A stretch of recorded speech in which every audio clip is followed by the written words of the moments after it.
About MFRS 8 operating segment. According to this MFRS 8, entities are required to disclose information about the operating segments in the financial statement. The standard is based on the management approach, which means it uses internal reports that are regularly reviewed by the chief operating decision makers to assess performance and allocate resources. For instance, Binastra Corporation Berhad and Inta Bina Group Berhad applying MFRS 8 by identifying and reporting their key business segments. A segment is considered reportable if it meets any one of the 10% threshold criteria. That is, if its revenue, profit or loss, or total assets represent at least 10% of the total amount of the company. In this case, for the Binastra Corporation Berhad, the construction segment has exceeded 10%, which make the construction segment is reportable segments. While for the Inta Bina Group Berhad, both construction segments and property development has exceeded 10%, which make the both segments are reportable. Next, we will look at the Chief of Decision Making or CODM. The CODM refers to the person or group responsible for several key functions within a company. Firstly, they are the ones who allocate resources to different business segments. They also review the performance of each segment to ensure the company is moving in the right direction. Typically, the CODM is the CEO, the Managing Director, or the Executive Committee, depending on the company structure.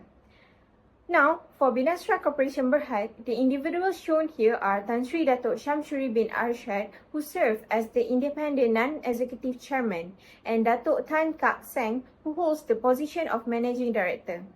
They are the key people responsible for decision-making within the organization.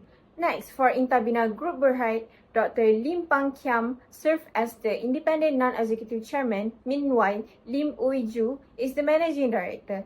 These leaders from the CODM of the company overseeing resource allocation, strategy, and performance evaluation.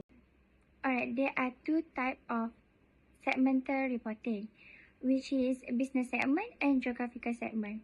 For business segment, they are based on business activity, while geographical segment based on operating location.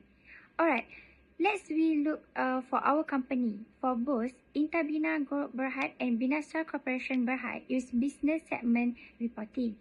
For Inta Bina, the segment are construction and property development, while for Binastra, the segment are construction and investment holding.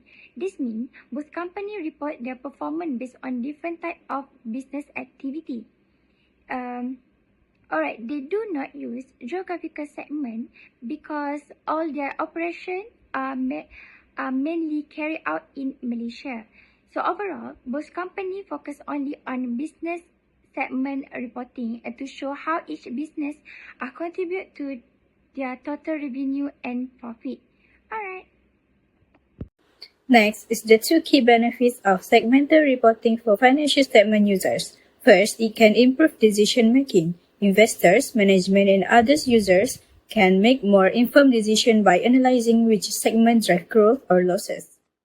Second is for the risk assessment purpose. Segmental reporting helps users identify which parts of the business are more exposed to risk, such as market change and economic conditions. For instance, here in Inta Bina's report, users can clearly see that the construction segment is the main profit driver, while the property development segment is growing and the other segment is loss-making. For the risk assessment, we can see it here in Binastra's report that the construction segment carries very high risk because it holds assets amounting to about 959 million ringgit and liabilities of around 827 million ringgit. This means any downturn in the construction industry would significantly affect the group.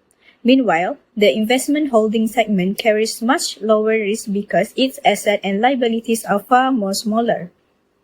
By revealing this concentration, the segmental reports help users clearly see which segment contributes most to the company's overall risk. Under MFRS 134 Interim Financial Reporting, it is the standard that guides how companies prepare and present financial reports for periods that are shorter than a full financial year. This standard is important because many stakeholders rely on timely updates, not just annual reports. The main objective of MFRS 134 is to ensure interim financial report information is timely, reliable, and relevant. This helps stakeholders such as investors, creditors, and regulators make well-informed decisions throughout the year. For companies listed on Bursa Malaysia, there is an additional requirements. Listed entities must submit their quarterly financial reports within 2 months after each quarter ends. This ensures transparency and keeps the market updated. MFRS 134 has several important features. First, preparing interim report is not mandatory, but once prepared, they must comply with the standard. It prescribes the minimum content required for such reports. It also sets out the recognition and measurement principle for interim periods. Finally, it focuses on changes that have occurred since the last annual report, ensuring users see what is new or significant. Under recognition and measurement, companies must assess materiality based on the interim period. If there are changes in accounting policies, they must restate prior periods to maintain comparability. MFRS 134 provides two options when presenting interim financial statement: a complete set of financial statement or condensed set, which includes statement of financial position, statement of profit or loss, statement of cash flows, changes in equity, and selected explanatory notes. Comparative figures for the prior interim and annual periods must also be included. Finally, there are several important disclosure areas. First is consistency of accounting policies, and second is any significant estimated changes or unusual items, events that occur after the interim period, and material information relating to different segments of the company. This disclosure helps users understand not just the numbers but also the context behind them. Next, I will discuss about significant events and transactions for Binastra Corporation Berhad. We can see that during the financial year, trade and other payables increased significantly from Rm 326.7 million to Rm 560.7 million as at 31st July 2025. This increase is mainly attributed to a higher level of construction activity and commencements of a new project during the quarter. The rise in payables reflects more transactions with suppliers, subcontractors, and material costs, which in turn increase current liabilities. However, this situation doesn't affect liquidity problems. Instead, it demonstrates strong business growth within the construction segments. Furthermore, the same activities are also contributed to an increase for revenue from Rm 230.9 million to Rm 396.8 million, which these show an overall improvement in the company's performance. Alright, next, we can see Inta Bina's significant change. So by their segmental report, we choose the property, plant and equipment, PPE, that show the increase from 41.46 million ringgit Malaysia in December 2024 to 51.21 million ringgit Malaysia in June 2025. This rise is almost 10 million ringgit Malaysia, show that the company has invested in new machinery and construction equipment. The investment support their ongoing construction project and the growth of their property development segment, which started growing trend in 2023. This change is important because it reflects business expansion. Inta Bina is not just maintaining its asset but actively increasing its production capacity in future projects. So from the financial point of view, this means a stronger asset base, though it also comes with higher borrowing to finance the purchase. Overall, the increase in PPE show that the company is gearing up for the growth and prepared to handle more projects in the coming year. Thank you. These are the period for current and comparative interim financial statement for the second quarter and 6 months ended 2025. For Binastra Corporation Berhad, the interim financial statement for the second quarter ended 31st July 2025 report the financial position as at 31st July 2025 with a comparison to 31st July 2024. The statement of profit or loss covers the 3 months period from 1st of May to 31st July 2025 compared with 1st May to 31st July 2024. Meanwhile, both the statement of change in equity and the statement of cash flows cover the 6-month period from 1 February to 31st July 2025, with comparative figures for 1st February to 31st July 2024.